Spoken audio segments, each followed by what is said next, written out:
Good afternoon to all of you colleagues who have joined us online, and thank you so much for taking this time to join us for the IMS training. And good morning to the colleagues here in New York and colleagues in DC as well. It's 8:32, so we're going to start the webinar now. We see there are some more people signing online, so we will make a start.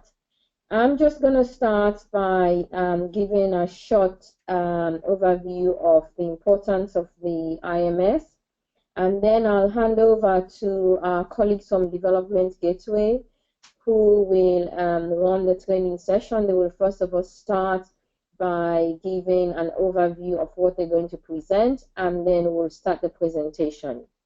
We will also have 15 to 20 minutes for questions at the end. And we ask that you type your questions in the chat, and we will respond to them during that question and answer session. And just one reminder to say that this training is actually focused on the IMS and not the ARC. The ARC is a separate system that's been discussed and developed by the leadership team. So there will be further discussions taking place on that, and we will just ask that we focus our energies and the questions related to the IMS training. So without further ado, just to briefly say, the IMS is our key management information system for planning, tracking, and monitoring progress on UN coherence and coordination. The IMS has been established to help us have data availability and also help us to build a stronger evidence-based in terms of decision-making processes and having a more strategic analysis to help us with the key decision processes as we move forward. The data in the IMS has been essential for us as it's given us a baseline data, and that has been feeding into global policy level decisions that are currently taking place. It has also helped us to have an increased knowledge of operational implications of coordination. And for example, the data has fed into the Secretary General's report on the new QCPR. We have given presentations to the member states, and also the data does help us feed into other UN activities in general. So it's been really an excellent process for us to have this data, and we thank you to all of you colleagues at the country level who actually take the time to enter the data into the IMS. Also, the data does help to provide input in some sort of input into the RC and UNCT performance appraisal. And last but not least, we've been using the data to obviously report on the cost sharing and our global results report. So we are actually in the midst of finalizing the 2015 global results report. So this is just to give you an indication of how the data has been used and how we will continue to use the IMS data. So I will now hand over to our colleagues from Development Gateway, Martha and Carmen, and Taryn, who will join them later on to start their presentation and run through the IMS.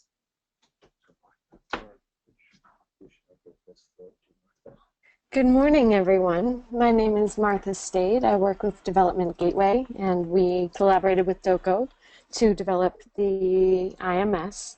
Today, we will be walking through both the data entry side of the system, because we know that you spend a lot of time entering information, and then also touch on the reporting tools within the system which allow you to access the data that has been entered in a variety of different ways. And we will leave time for questions at the end, as Abigail mentioned. So I want to begin by letting you know that in addition to the recording of this webinar, you have resources available in the form of user support documents. This is the login page, which hopefully looks familiar to many of you. If you note, right beneath the login box, there are user support documents, including an IMS user guide, which is a comprehensive resource on the system, which you can refer to at any point. There is also a separate guide to the IMS Report Builder, which is a more complex analytical tool that we'll be touching on during this training. We'll also be having a more in-depth version of the Report Builder training tomorrow. So if you're interested in more advanced analysis, I definitely recommend you join for that because there's a lot of interesting options available. In order to log in, you should have been assigned a login from DOCO. If you have questions or need to get information about logging in, you can email the DOCO help desk for the IMS, and that is ims.doco@undg.org. So let's begin. We'll go ahead and log into the system right here. These user support documents are also going to be available through the support link, which is at the upper right of the screen throughout the whole system. So if you just click on support there, then you can go ahead and find the same files.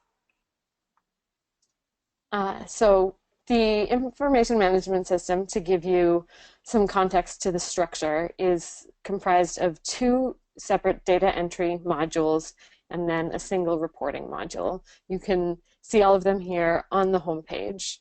The reporting system is accessed on the left, and on the right we have work plans and coordination profile.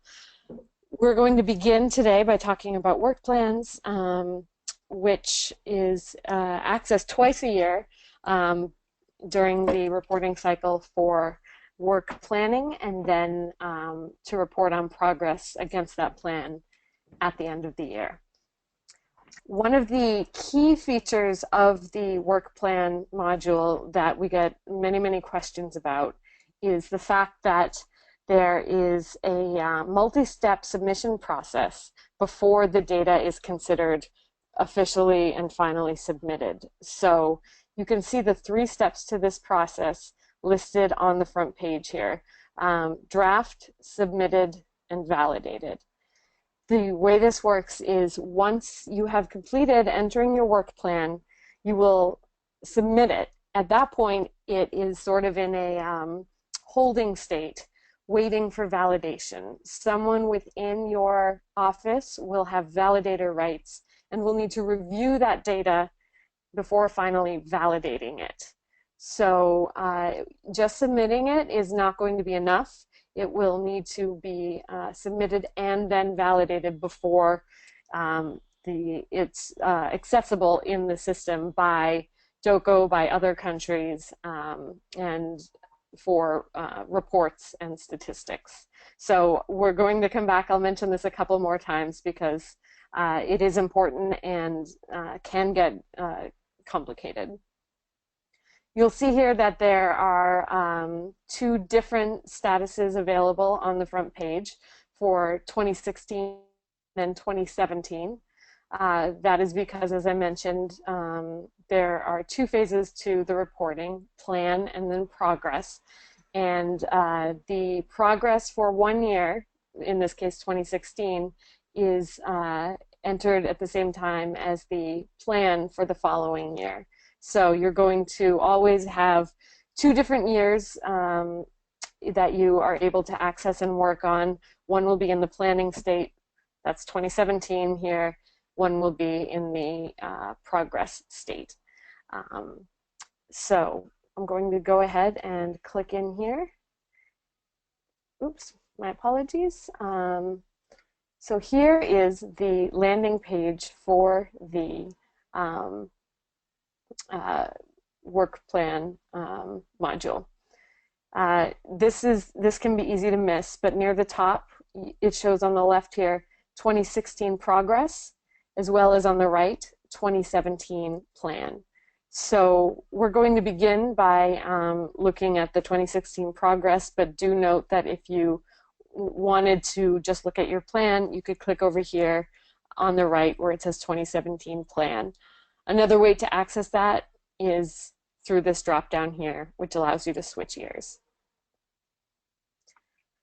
So the 2016 progress here, you'll see has 3 different sections: work streams, followed by normative areas, and then annual letter.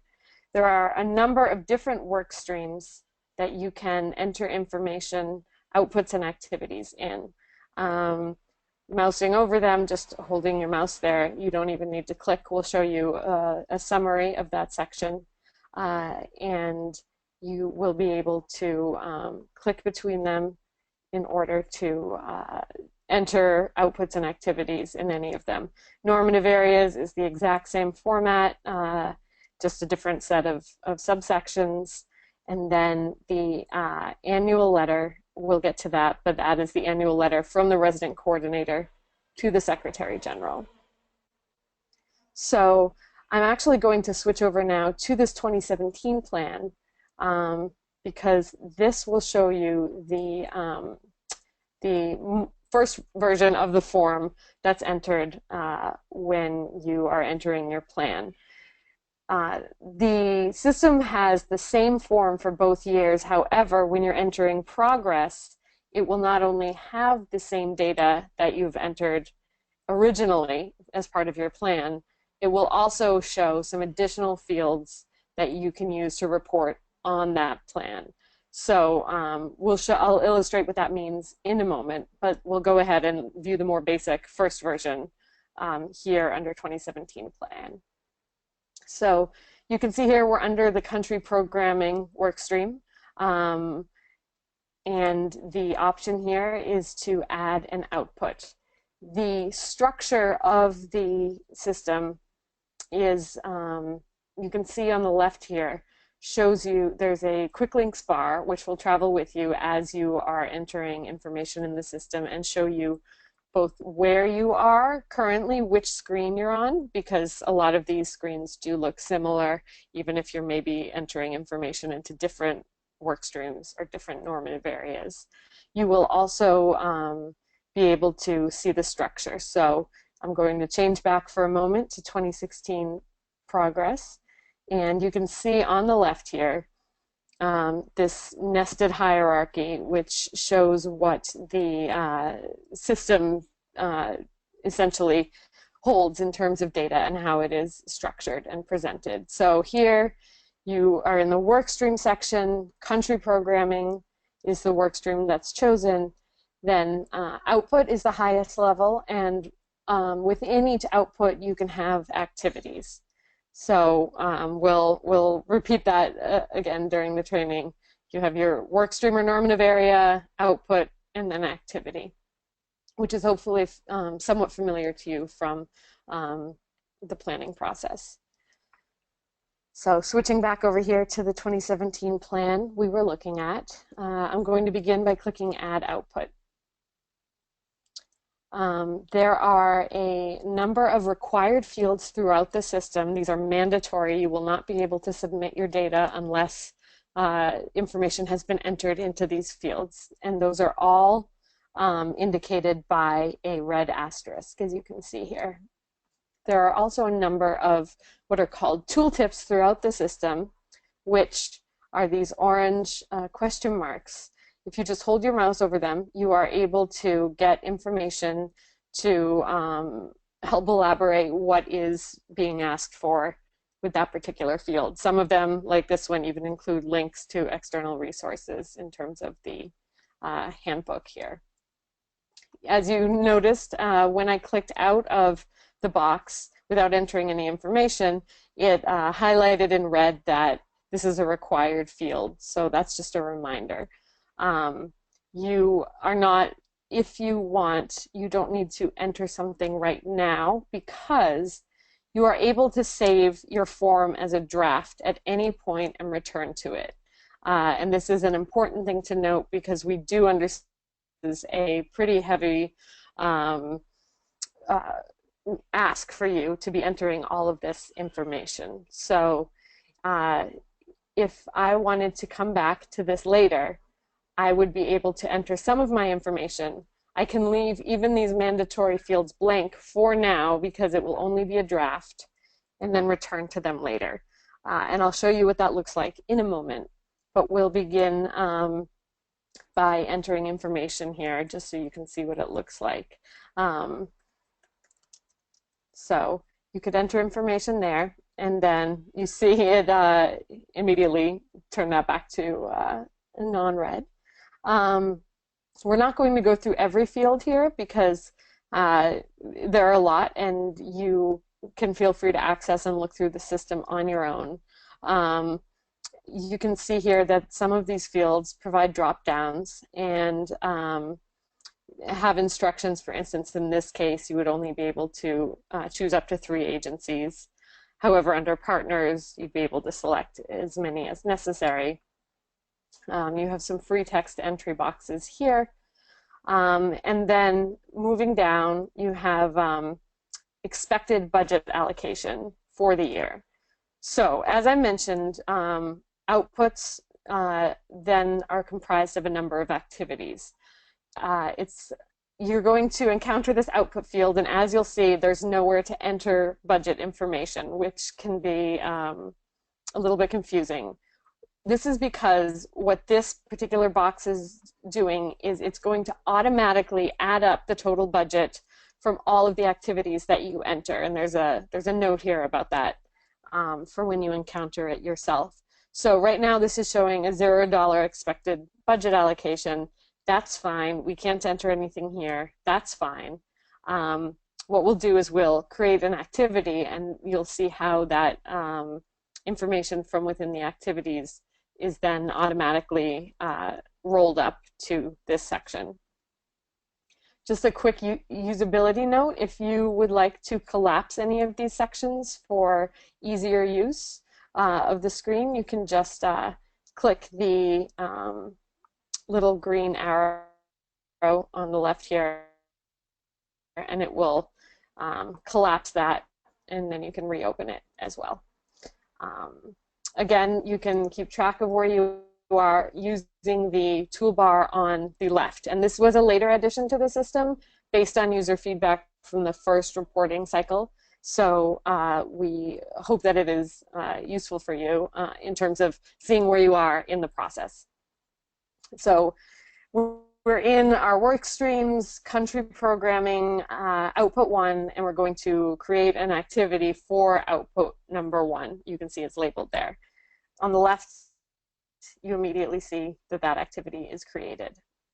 You have some fields here about the activity itself, and here is the budget section that you are able to enter information into. So I'm going to create a new budget line, and then this is where you can actually enter budget. So I will create a item here.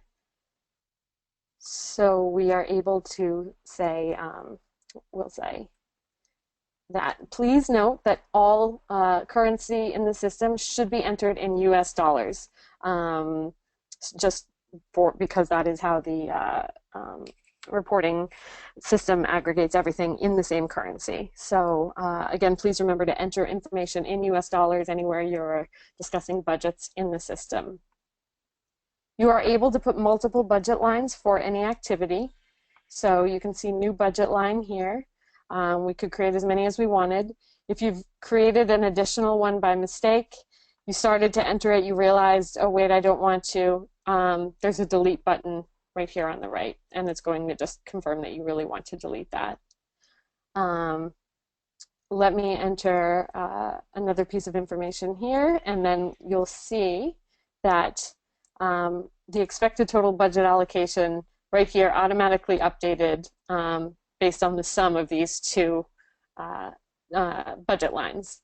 And that's just within this activity. Once you have multiple activities, as I mentioned up above, the output itself will also include an automatic total of that budget allocation. Every output can have multiple activities, so we've created one right here. If you go back up to the top of the activity section right here, you want to create a second activity, you just click Add New Activity, and you're in number 2 here. So activity 1, activity 2. If you are in the system, you've entered information, and you suddenly see, oh my goodness, my information is not there. What happened? Was it deleted? What's most likely to be happening is that you may be in a different activity, a different output, or a different work stream. Because they do all look similar, it can be a little jarring if you think you may be looking, for instance, you may say, wait, why isn't that $35,000 total appearing down here in the activity budget? The reason is because you're in output. Is a new output. It's not where we were entering the information before. That was in activity 1. So you can see here on the side, you can click to navigate through where you are, or to navigate. You can see where you are. You can also navigate to different activities if you want. You can do so as well at the top here. So let's say you're entering this information, you need to pause. You want to make sure your data isn't lost. There are several options at the bottom of the screen. We have Save Draft and Save and Continue, as well as all the way on the right, Save and Submit. Save Draft is going to save all the information you've entered and return you to the home screen. Save and Continue will save this information, but leave us within the work plan so that we can continue working on what we were doing. Save and Submit. I'm going to click this so you can see what happens when not all of the required fields have been entered. As you'll recall, we left some blank. This is going to show you a red bar that says the form is missing information. What this means is that you just have some fields that you need to go back and enter information into. And if you scroll back up, those fields will be highlighted in red to make it easier for you to find them. Here's another one here. So again, because there are a lot of fields, it might take a little while to find what is required that is not letting you submit, but bear in mind that that is what is happening. And you may need to even switch through your different activities or different outputs to find all of those fields, but the system will highlight them for you. I know that that's a lot of information so far, and we have a lot to cover, so I don't want to belabor any, but just to review, you have the ability to save draft, save and continue. You can cancel if you don't want to save what you have done. And it should also be noted that there is an autosave feature which will automatically save anything you've entered at least every 10 minutes. So even if your computer crashed or your web connection died, you should not lose any more data than you've been able to enter in less than 10 minutes. So that is a backup for the system to really ensure that there's no data lost for you as much as possible. And the print button here will show you, and this is, I think, very handy, everything that you have entered thus far. So if you are saying to yourself, I know I entered $35,000 somewhere, I can't remember which output it was under. One way you can check is to go through all of these different sections, the work streams, the normative areas, look at the outputs and activities. A shortcut, though, is if you go to this print view, you will be able to see everything at once. And of course, because it's in a browser window, if you want, you can use your browser's find functionality. In this browser, it's on the bottom, and in some, it's on the top. Type that in, oh, it shows you right where it is. You can see, oh, it's under country programming in output number 1. So that's a little trick to help you as you're going through this process.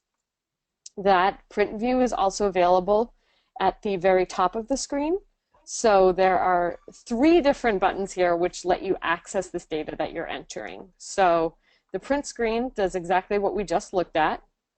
Then the work plan summary is going to show you a printout report of some of these fields. That's not every field in the system. It's a selection of them. In this case, we haven't entered any information, so it's showing some blank fields. But what you will see here is a report on what you've entered. Now, if you have not submitted your work plan or your work plan progress, you're still in draft mode, you will be able to see your own work plan printout report. However, no one else will be able to see it while you're still in draft mode. So just because you're seeing this in the reporting module, you don't need to be concerned that it's been made public to other users before you're ready. You can only see your own while it's in draft mode.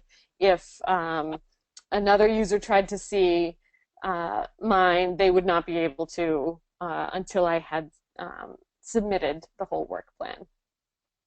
The reporting module lets you download any of these reports in either PDF, Excel, or Word.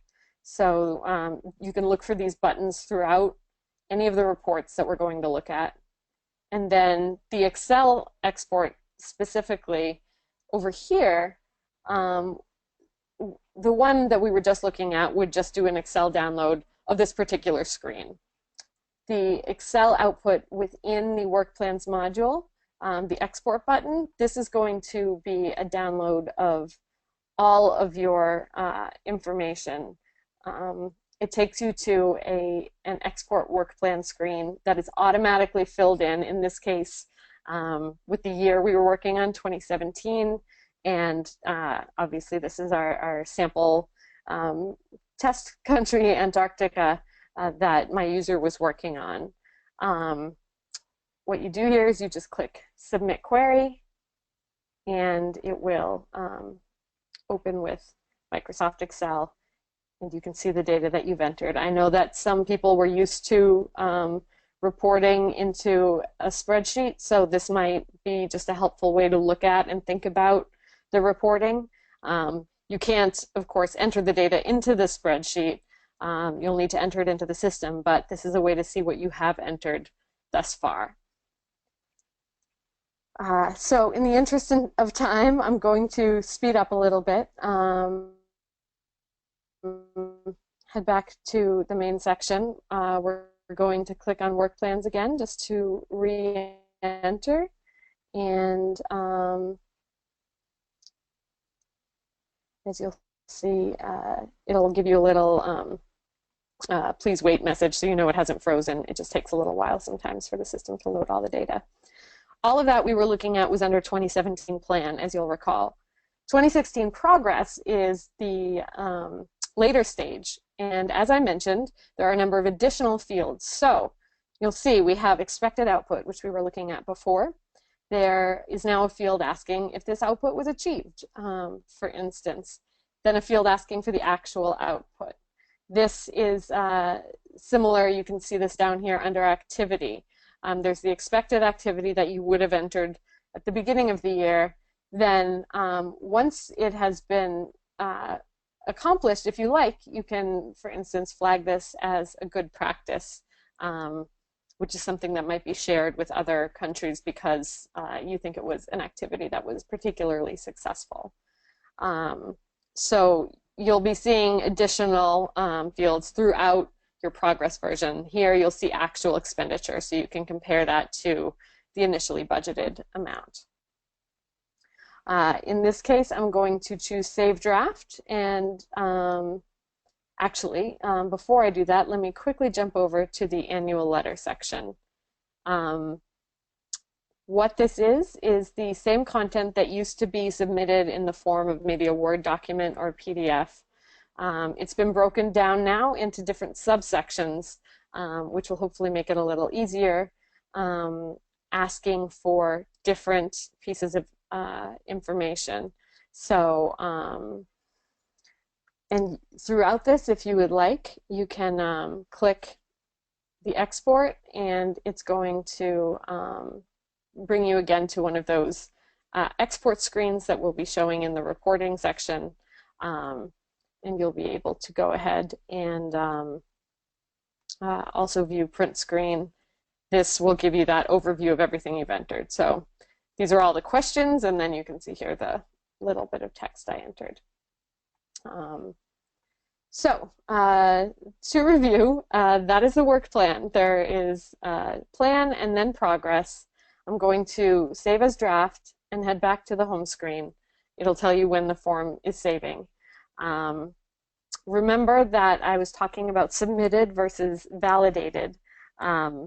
Once you have gone ahead and entered your information, let's go over to the 2017 plan. My apologies. We're going to enter here, go into the plan, and then in this case, I'm going to delete this just so that we don't have a lot of fields we need to fill out before we can submit. I'm going to hit save and submit. It's actually going to, at this point, if I did have fields that weren't completed, it would tell me. In this case, I didn't. So you get this nice pop-up here saying everything that I'm saying right now. Your work plan is currently submitted. As you can see here, the green status under your 2017 work plan. You need to get it to validated. The way that you do that, you re-enter, you go to, in this case, the 2017 plan.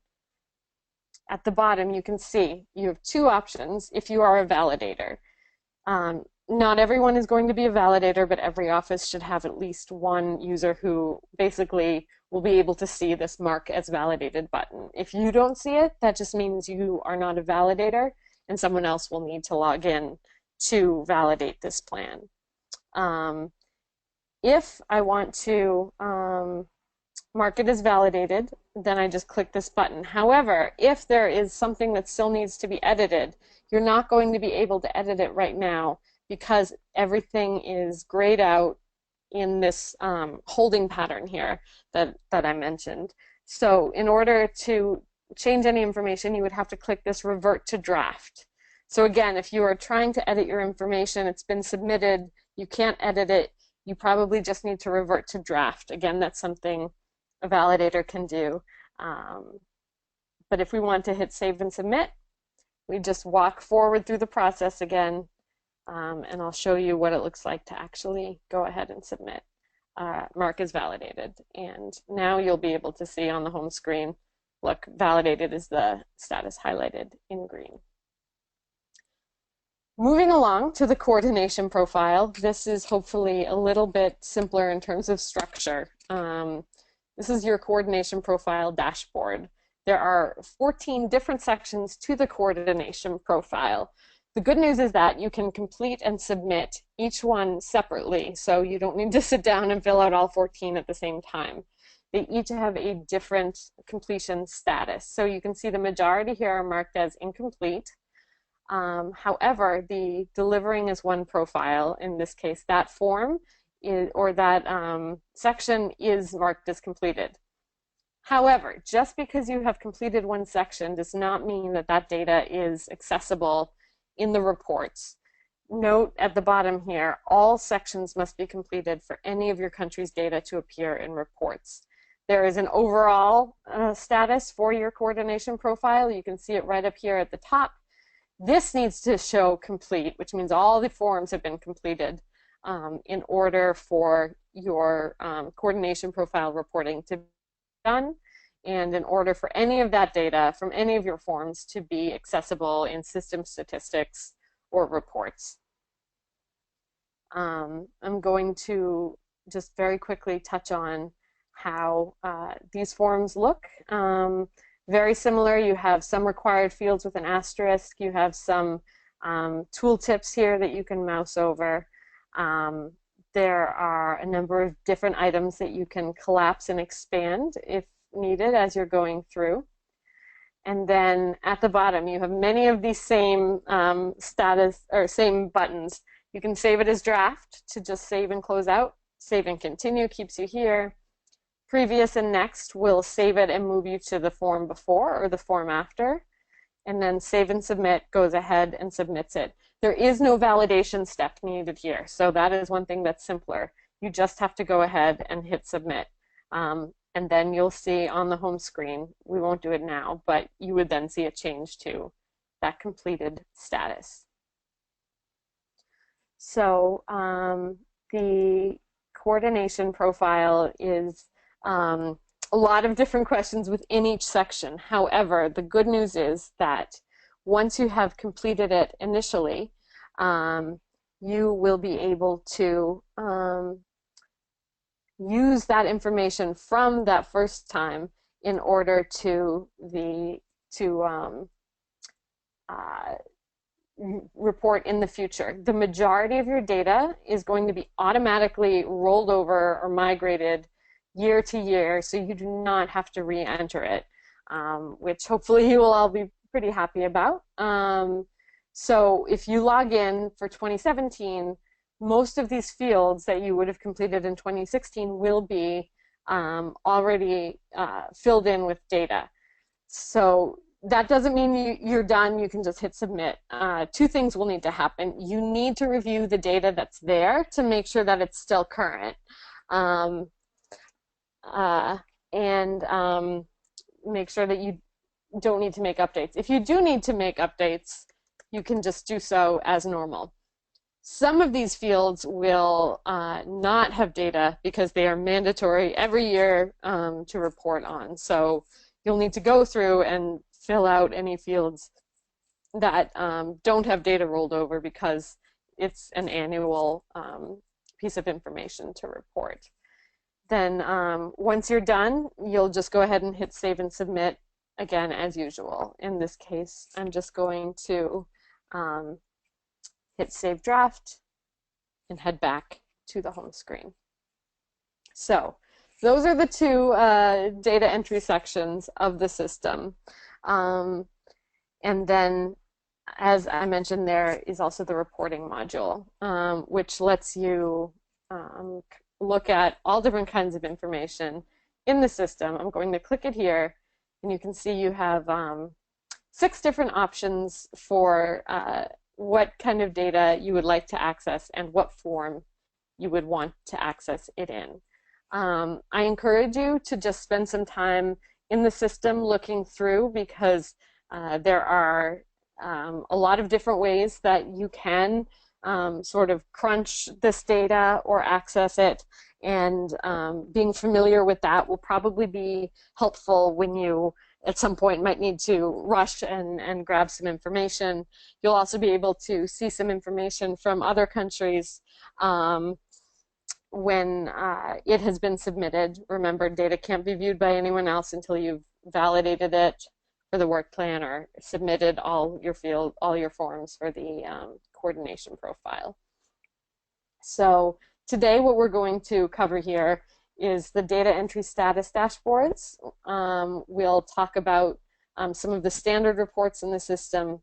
The file download and exporting country office data are ways to get at the information you or other countries entered into the system. So we'll walk you through that. The report builder is, as I mentioned, that more advanced tool which has a separate user guide. We will look at that briefly today. Tomorrow there's a much more in-depth training, which again I encourage you to join if you can, because it's a really powerful and I think pretty cool tool to use. And there are also a set of maps. One thing I did forget to mention earlier is that some of this data might be public outside the system. For instance, the maps are going to be accessible even by people without a login. The way that you know that information is public is if you are entering data. I'm jumping back in here to the coordination profile. You will see this little eye icon next to any field with data that will be made available to the public. So for instance, your country's primary income status. Some of this information, like resident coordinator name, is going to be made available on the UNDG website. So this will just let you know throughout the system anything that has this I could be made public. So that's a full disclosure to you to make sure that you are comfortable with and understand what data will be public and what will remain internal to the IMS system. So I'm going to cancel out of this and turn this over to my colleague Taryn to touch on some of these reports. And let me go ahead. Thanks so much. Yeah. All right. Welcome. So, yeah, after all of Martha's explanation of all the data that goes into the system, we're now going to take a look at the reporting section. So when you're on your home screen, when you first log in, there's two different ways to get to the reports. One way is by clicking this big button on your left over here. Another way is navigating from this top right navigation button as well. They're going to take you to the same place, and no matter where you are in the system, you can always get back to the reports in the top right corner. So once you're here, Martha already described the 6 different reporting tools that we're going to talk about today. So to start off, we'll talk about the data entry status dashboard. We have one for the coordination profile and one for the work plan status as well. And this is really just to give you an overview of who has completed and submitted their coordination profile so far and where they are in that process. As you see, this is for 2016 data. You can switch the years to look at the progress for the different years.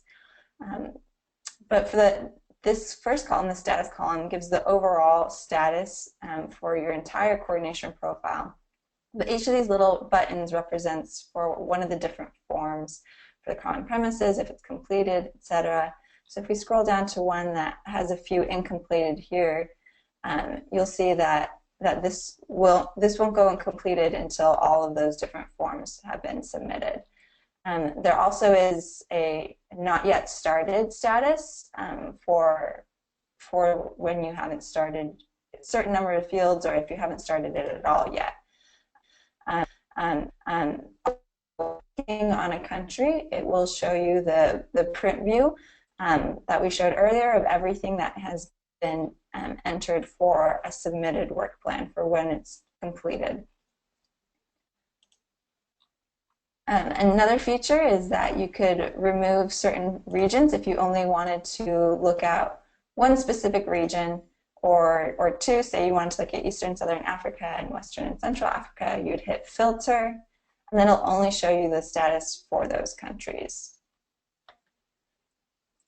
Now if we go back to our reports and our data entry status, we'll look at the work plan status. This is pretty similar, but we have a couple of extra statuses because there's both the plan and the progress. So if you take a look, you're able to see those that are still in draft. You're able to see if their last plan was validated. And again, looking at 2016. So 2016, their plan is validated. And you're able to see those that have their progress submitted or their progress is in draft, or if their progress is actually validated. So remember, there's an extra step for work plans because they do also need to be validated as well. So this one, you'll see their plan was validated for 2016, but they haven't yet started on their progress. Haiti, meanwhile, has their progress validated. So this is kind of the same. We don't have the different forms here because there's just the one form for the work plan. You also don't have that overview here for the different countries. But of course, you can go into the rest of the tools in the work plan. We'll show you how to get information for each country's work plan once it's been validated. So that's kind of in the same thing. You can filter for a specific region here and take a look at that. So now we're going to go to the standard reports. That's the next button over. The standard reports is a set of reports that were made that has a lot of different data in it. So for example, we'll take a look at the UNDAF tracker. It allows you to see for each country what's the status of their UNDAF, how many years to the next one, their start date and their end date. And it's a pretty simple color-coded tool. It shows, you know, it's ending soon, or they have a long time until their next UNDAF, and the little key that shows you what those colors mean. For each of the standard reports, you can download them into PDF, into Excel, and into Word. I also have a set of filters here if I only wanted to look at this for a specific region, for a specific country, if I only wanted to see delivering as one countries, for certain income levels, if there's a peacekeeping mission or not. And then once I selected what I want, if I wanted a region, I'd hit search, and that report would update based on what my filters were, so now it'll only show me for that region. So a couple of the other standard work plans that we don't have time to really get into them today, but that I would recommend checking out is the UN country fact sheet, as well as the UN agency report. The country fact sheet shows a lot of different data for each country, and the UN agency is focused on specific UN agencies. So if you wanted a report seeing what countries FAO is working in and the work they're doing, you could make that report here. Some of the reports that we also saw earlier in the work plan is the progress report and the summary report. So these are reports that are also accessible from within the work plan itself, but you can also access them here. So here's that report with data. This is Algeria for 2015, and you can see all their different data, what their expected output was, what their plan was, and their budget, the lead partners, etc. So those are just a couple of the standard reports. We're going to take over to actually, I'm going to skip down just so we can get the basic data, and then we'll look at some of the more fun tools like the maps and the report builder. So for the coordination profile, you're asked to upload a lot of different files. So if you ever want to download some of those files, you're going to come here and you're going to select the coordination profile module. You're going to select what year it was for. And then again, we have those same filters if you want to look for a specific region, a specific country, and then we could look for a specific document as well. Say I want to look at all of the common premises strategy documents for Europe and Central Asia this year. I would hit submit,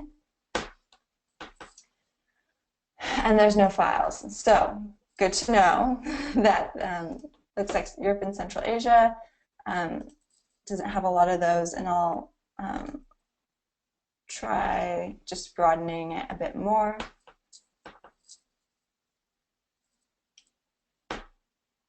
Here we go. So Rwanda is the only one who has updated the common premises strategy so far. So oftentimes there's a whole list of countries, and I can download them individually here, or if there's a lot of documents, I can also hit all documents zip, and they'll give me a zip file for all those documents together. So that's kind of a tool for getting at all of those different files and documents, and they're all listed here as well. So I can download them individually for each country, or if I wanted them total for a region, I can do that. All right, so going back to our page, if you ever just want to get essentially the raw data from the coordination profile, the work plan, or the SG letter, you're going to go to that export button. We already saw what the work plan export looks like. That's that Excel spreadsheet that you can export when you're actually in your work plan, but you can also access this for other countries through here.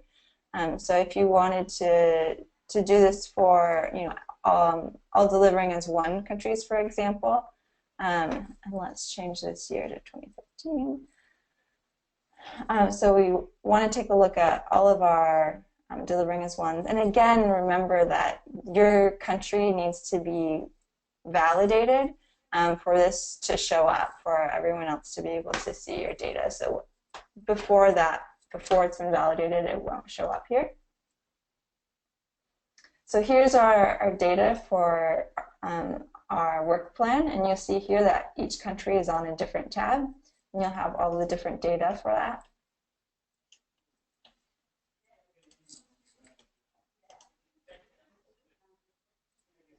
All right, if we go back, we can also export that SG letter, and that'll export that into Excel as well. So say we want to see the SG letter for low-income countries. And so we'll have each of our countries listed on the left, and we'll have the different fields on each different tab. So you'll have section 3 here, and you'll be able to see all of the different data for the SG letter. All right, and then looking at our coordination profile export, this one's slightly different. Since we have so many different forms and the coordination profile is so large, you do need to select which form you want to download at a time. So we'll just stick with the general profile. And then again, you can also filter for any of these different functions.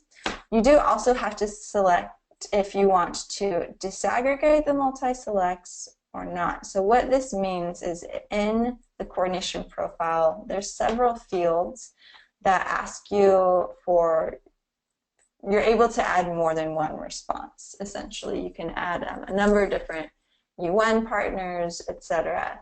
So you either have the option of having all of those answers in one column. If you want them all in one column, you'd select no, here I don't want to disaggregate them, I want them all aggregated into one column.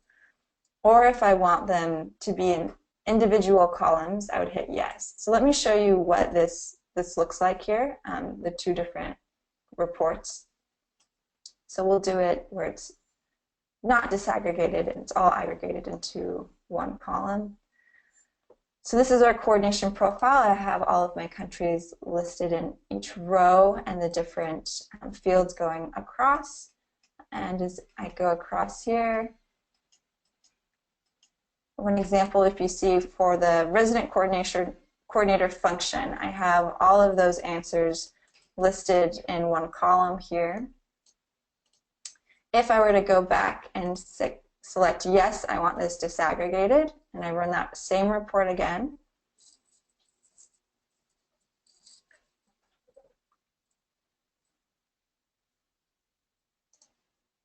all right, we're going to open that. And let's go back and look at that same field, that resident coordinator function. If you see now, I have a column for each of the possible options, and then you see if that option was selected for that country. So it kind of just depends on what type of analysis you want to run, if you want them all in one column, if you want them split out over several. But we've given that option depending on how you want to see it. This way obviously means you have a lot more columns. But it might give you additional flexibility depending on what you're wanting to do with your data. So those are the Excel export tools. And something to note, for all of the other tools, your entire coordination profile needs to be submitted.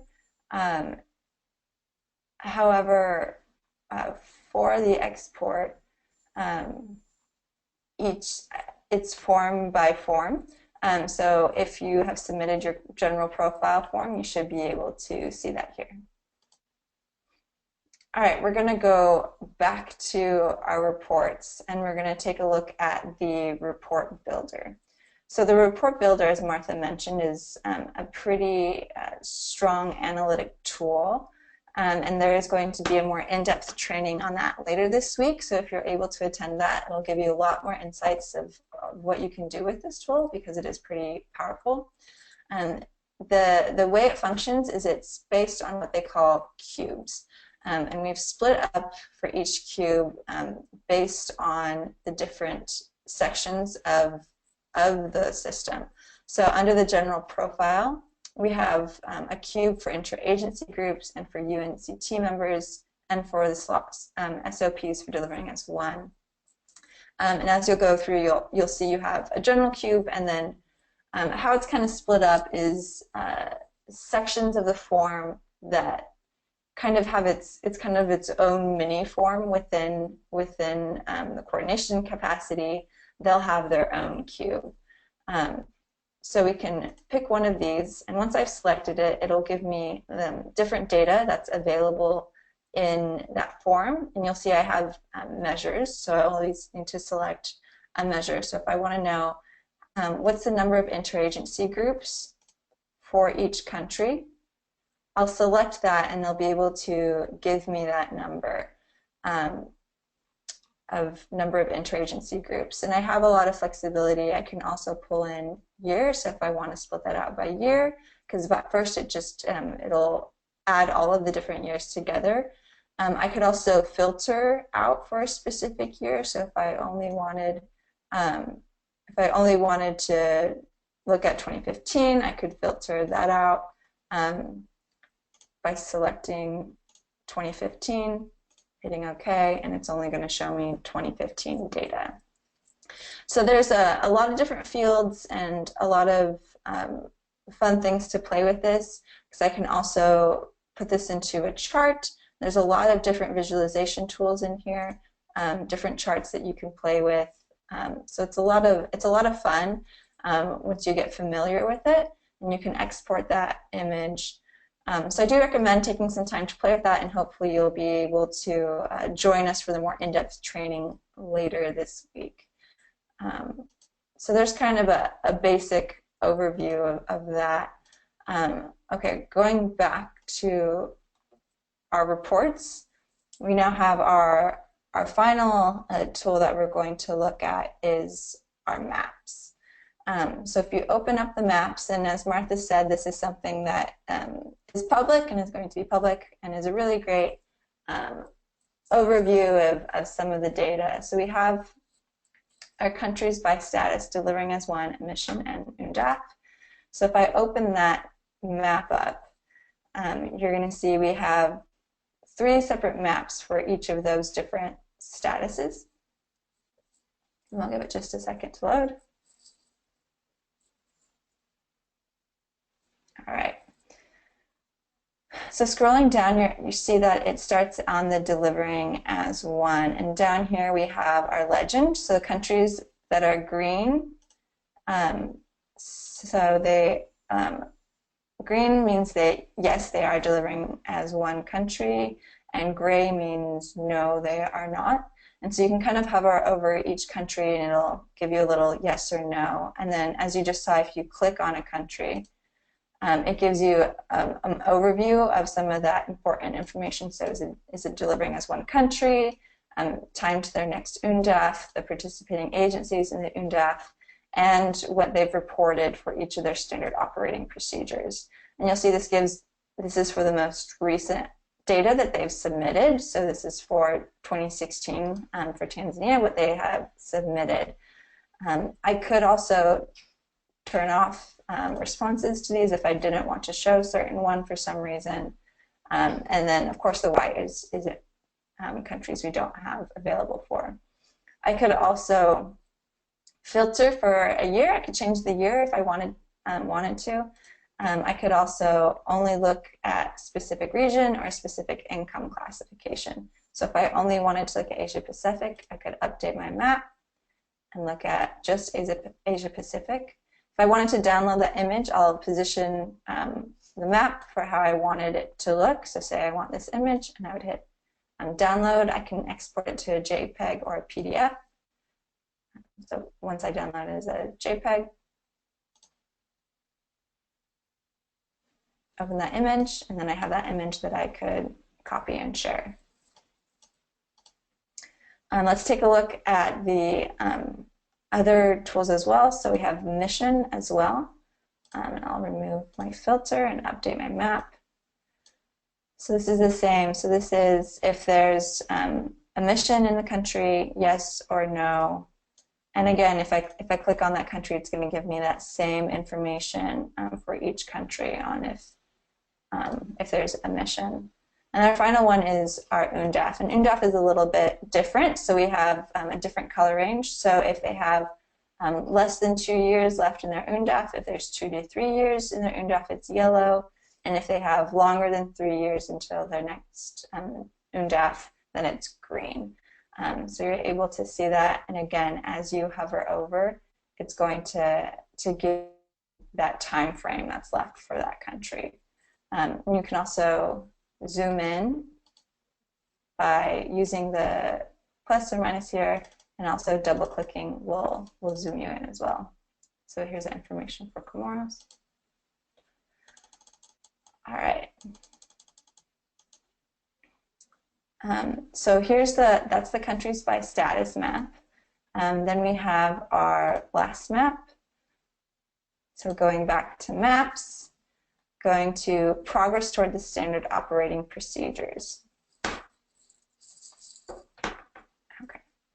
So here we have information on how the country is reporting on their progress to the standard operating procedures. So you have your legend here, which indicates if none, if they aren't working on any of the standard operating procedures, limited, some, most, and all. So you have a range of series of if they're working towards the SOPs. And again, you can hover over and it'll tell you what that progress is for the specific country. I could also include partial progress toward the SOPs. So right now it's only including if you've said yes, you are working towards them. If you want to say yes, or we're partially working on that SOP, you can include that and update that map. And so you'll see that will change quite a bit. There's quite a bit of countries who are working partially towards the SOPs. So that is a pretty different data set. I could also say if I only want to know about one specific SOP, I'm going to update that. So this is only looking at for the joint results, or annual report on joint results, and if they are including that. And so if you hover over it, it'll tell you their exact answer for that specific SOP. So yes, partially, no, etc. So you have those 3 different colors now: no, yes, partially, and fully, if they're progressing towards that.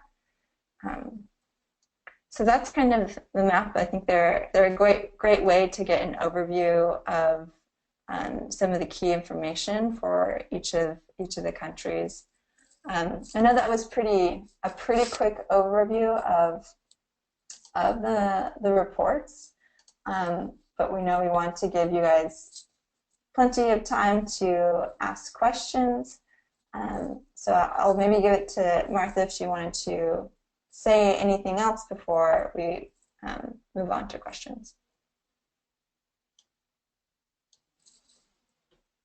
No, I think you covered everything. I just want to again encourage people, please spend some time looking around if you're interested. There are a lot of features in this reporting tool. Okay, thank you, Martha, and thank you for that really in-depth presentation running through colleagues on the IMS. Just a couple of points for me. Want to mention that Taryn mentioned a couple of times about the reports build and analysis training later on in the week, but just to remind everyone, it's tomorrow. So I would urge you to really join that webinar tomorrow as well, where we will spend the hour on the report builder, which is that analytical part of the IMS, which allows you to be able to do some of the analysis that you may want to do pretty quickly. So just a reminder on that. So now we open up the floor for questions. Please type your questions in the chat and we will read them out and respond to them accordingly. I may take some and I may pass some to my colleagues Martha and Taryn to respond as the questions come up. And just to say, we are looking to end up the webinar at 10 because we have this room booked up for another big ASG meeting. So we want to open up now for questions. Please type your questions in the chat. Okay, great. We're getting some questions already in the chat box, so let me just read them to all of you, and then we can answer. The first question is, one moment. I think this question is partially answered, but maybe partially it can be elaborated on. How can we access the documents uploaded by other RCOs, namely DRM plans, gender scorecard, UNDAF evaluations, etc.? Abigail? Right. Thanks, Peter. Yes, I think that question has already partially been answered by the presentation. So you are able to download documents through the file download that Taryn just took us through. That's where you go in, you choose which sets of documents you're looking for, and you download. Of course, we saw in the presentation that certain documents are obviously not available, so we urge colleagues that as you do the data entry, please ensure that these documents are uploaded, because if they're not, then we don't have access to them. Now, specifically, you're asking about DRM plans and gender scorecard. So within the coordination profile, we do not ask for a gender scorecard document to be uploaded, so we will not have documents available for this specific question that you're asking. So when you go through the coordination profile, you'll see where we've asked for questions, for documents to be uploaded. Those are the documents that will be available if they're uploaded. So for example, the gender scorecard, users only have to answer the question. There's no document required, so we will not have documents on those specific types of documents that you just asked for. Okay, great. Thanks, Abigail. Maybe a quick one on a technical issue, which maybe Taryn or Martha can quickly address. The IMS only works properly on my private Mac, but not on our RCO laptops. Is there any way to make the system more simple so it works with equipment used in the field? It might be a browser issue. We thought you might want to quickly address that. I think it's tough to know without knowing any details about what the issue is, but that email address I mentioned before for DOCO, they may be able to help you out, and I know that with more information, then we can try to address that. Just to follow from what Martha just said, I think it may be a browser issue with your RCO laptop, so I suggest maybe talk to your ICT colleague there and check your browsers, whether they're up to date.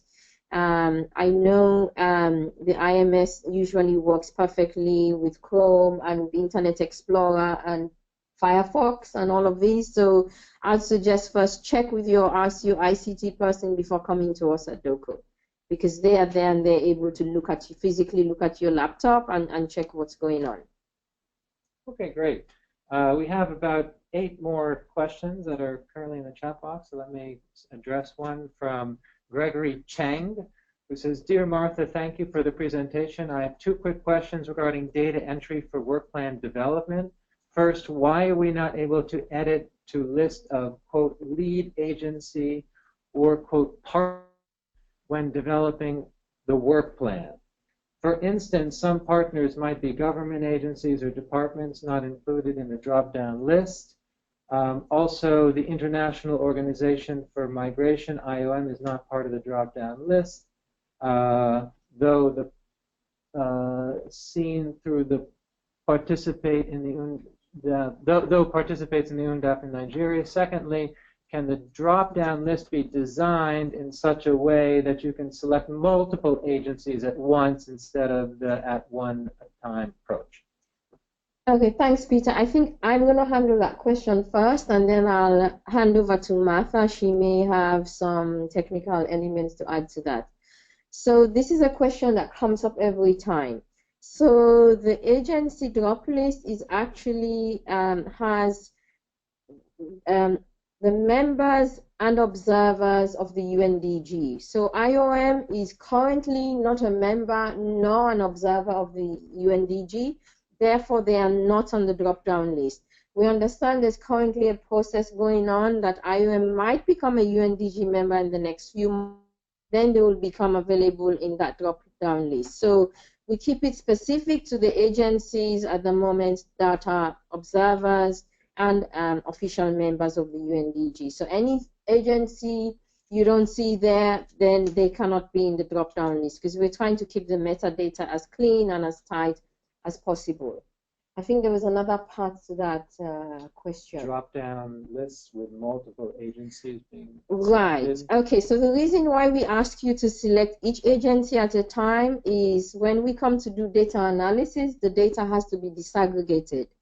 If you are choosing multiple agencies, then it's very difficult for us to do a clean and proper analysis of the data. So unfortunately, I know it's a long and laborious process to choose each agency, but if the data is not disaggregated, we really cannot do any proper analysis with it.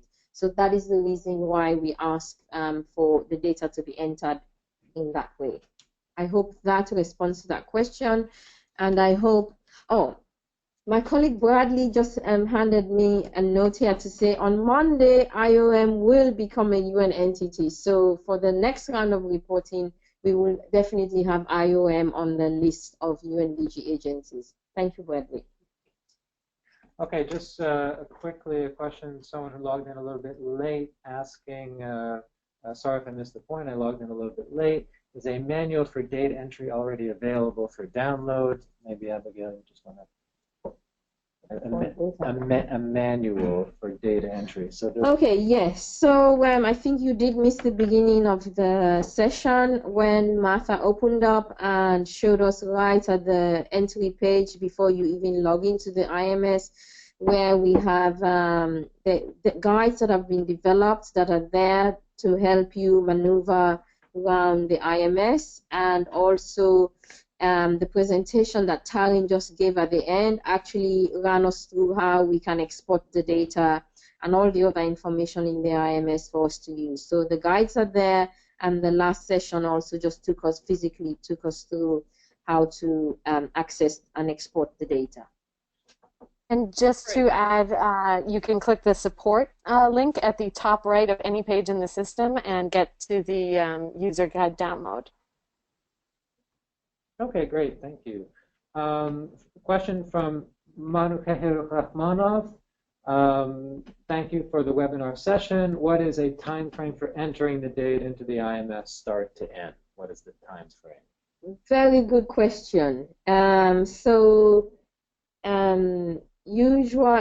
year, I think the reporting process started around November when we sent the guidance out.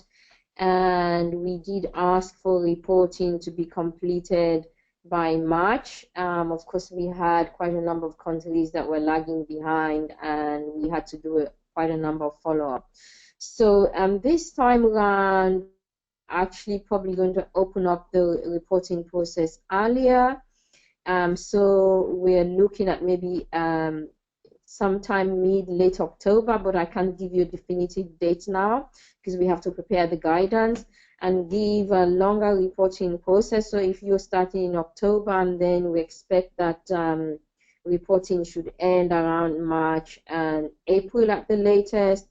I have to say, because the critical times for us to get the data is June, July, and August. And I would say June, July, when we start to go through the data, to export the data, to do analysis for our global results report. So I know that this time around, there are countries that are still lagging behind, even in June, that hadn't completed their data entry. So roughly, we're looking at from roughly October to say around about March, April, but we will send the definitive dates when we send the annual reporting guidance out. Okay, great. Another question from Sagityan Antyanov.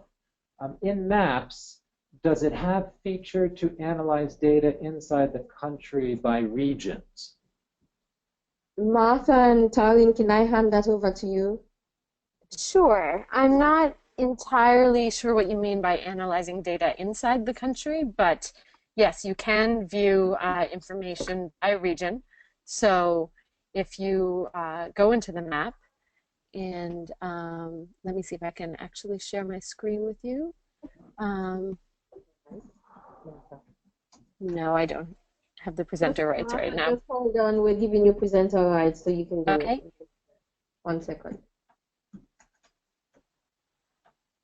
You have it now. Great. Perfect. Okay, can you see my screen? Yes. Okay, so if you go into Maps and choose, for example, the Progress Towards Standard Operating Procedures, here, let me go ahead and load this in a different browser. What you can do is filter by region, and what that looks like is, for instance, if you wanted to look at Asia Pacific, you could click Asia Pacific and to update the map, and that will narrow you down so you can compare within that region how the different countries are performing. I hope that addresses the question. Oh, and to get more information about each country, as Taryn mentioned, you just click on the name and it's going to open a page with more information about each country. As well, you can also, of course, choose a single element and ask it to display regional information for that element only. Okay, great, thank you. A question from Namibia, from Ina Grimmer. Can I find out online in the IMS who has the validation rights if I don't have the validation button? Or do I need to ask around the office? Okay, thank you for that question. So as we actually create user accounts, we do give UNCT colleagues validator rights, so you should have one, especially if you're doing the data entry, because if you don't have it, then you can't actually, you will be unable to open the work plan or the coordination profile, mostly the work plan actually, because that's where the validation takes place. And so you should do. If you're unable to open the work plan, enter data, then let us know and we will check your user rights here. But usually we do give each UNCT colleague validation rights right away, because last time around we gathered that there were some colleagues who did the data entry but didn't have validation rights, and you need validation rights in order to do that. Okay, great. I also have a question. Maybe we first want to do the chat box. We'll take, yes, we have a question from within our room here at DOCO. Let me take one question, then I'll pass the floor to my colleague Luigi. The question is how to, this is from Viradu Tao, how to recode the legend if I want to have only 3 categories, not 6. Is that clear? I'm not sure. I'm not sure that's clear. 3 categories where? We need. Is this in the map or elsewhere? Exactly. Is it in maps? Is it in work plan? Okay. Can they be more specific? Yeah, maybe Virada, if you could just be a little bit more specific, we'll try to take your question a bit later. From a colleague of ours, Luigi Demianuk. Yeah. My question is, I saw in the work plan activities there was a way to capture best practices, right? Good practice. Good practice. I was wondering, is there a way the system sort of collates all these best practices, or like if I'm at a country office, at a country level, and I want to know about a specific good practice or best practice for a specific activity in the work plan, how can I look this up? Martha, can I hand that over to you, seeing as you answered the work plan? Great. Yes. So what you'll do in that case is, it's a very good question, because I think that's one of the most interesting pieces of data captured in the system. If you go ahead and go to the reports page, you click Export Country Office Data, and then you click that you would like a work plan export. Let's go to do it for last year, because that one has actually been completed. And I'm not sure which countries have entered this. I'm just going to start at the top and we'll see if they have any. But what you'll do is you're going to do an export of the full work plan. So I just chose the year and the country in this case. And when I open up this Excel file, it should have in here information on whether it was a good practice. So you have to scroll over a bit. This is showing you the work stream, then the output, then you scroll to the right, you get to the sub-activities for each output, and each of those is marked with whether or not it was a good practice. So by default it says no. If someone has checked that box, then it would say yes. So for that, then you would be able to see, oh, it was this particular activity that ended up being marked as a good practice. So hopefully that answers that question. Thank you. Thank you very much, Martha. Another question now from Ayin Mushi on data analysis. Will we be able to generate SDGs related information / data from the uploaded reports? I'm not sure from the uploaded reports, but from the actual data entry, some of the metadata is actually linked to SDGs. So for example, under the interagency groups, as well as some other sets of data within the coordination profile. So we're able to see SDG-related activities, but I'm not sure you can do that from uploaded. When you say upload, I'm assuming you mean the data that was entered rather than a report that was uploaded there. So there's definitely certain key sets of data that are linked to the SDGs, and you should be able to do that. And maybe Martha wants to add to this as well. I see she's opened up something. Yes, so there are a couple of these standard reports. There are a couple of them that include SDG information.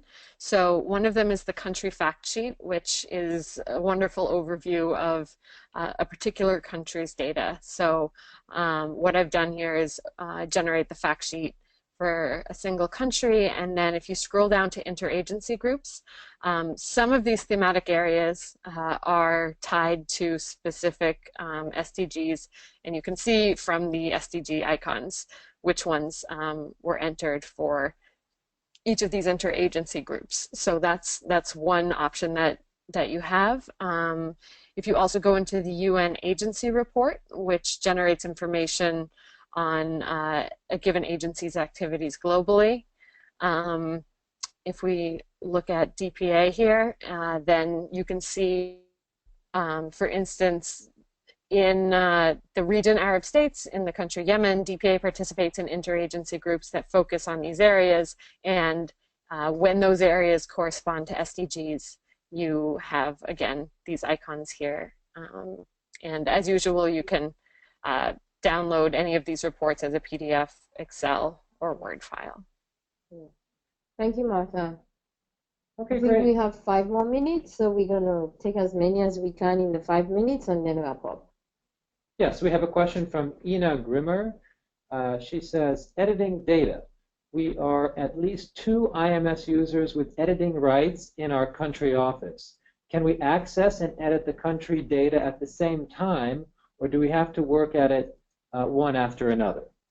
That's an excellent question. You have to work at it one at a time. The system is being built in a way that it doesn't allow 2 users to enter data for the same country at the same time. And of course, you can understand in terms of data quality and data integrity, we would not know who entered what, and you might be entering one thing and the person, someone else entering something else. So it only allows 1 user per country at a time. It doesn't allow 2 users. So that's the answer to that question. Okay, great. Question from... Yeah, go ahead, Taryn. I was going to say that you could have one person working on the coordination profile and someone working on the work plan at a different time, since those are separate forms. Yeah. But you couldn't both be working on the work plan at the same time. On the same thing, exactly. Thanks, Taryn. Okay, a question from Noloiso Chayembe. Thank you for the presentation. You've indicated that some of the information requiring validation can only be accessed or seen by one validator. Does the RCO select who the validator is? Is it the RC or RCO staff members? Maybe we answered that question already. I think we answered that question already, in that every user at the UNCT level has validator rights. However, within your UNCT, when you enter the work plans, you may then have somebody in the office who goes through and eyes over the data and the financial data to ensure it's as accurate as possible before it's validated. But in terms of the system itself, you have validator rights. Great. Okay. So we have, let's see. Let me just show Abigail a few final questions. Maybe you want to pick one that you think would be best to answer in the wrap-up.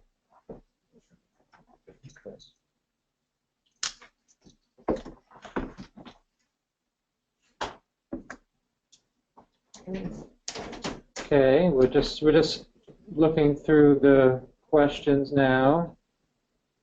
Should we take that? So we can take this question. Can you just read the question now? Yeah, we have a question from Cloud Angela Mabasi. We administrate as RCO staff the IMS reporting process. How can all UNCT members or agencies have a look on the IMS reports or data as we enter? Okay, so just to say, the data entry is at the UNCT level, and we usually get requests from the UNCT for colleagues who need access to the IMS. So the data entry happens at that level. It really doesn't happen at kind of a different agency level.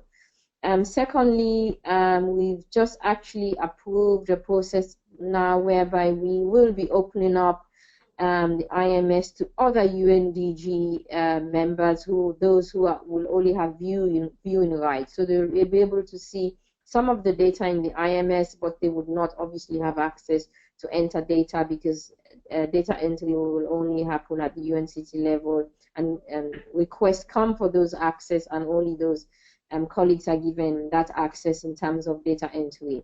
So we will be opening up the system in the next month or so. We already have that built in the system for opening it up to the other agencies or the UNDG members, but it will only be viewing rights for them to be able to look at the data rather than data entry. I hope that responds to that question.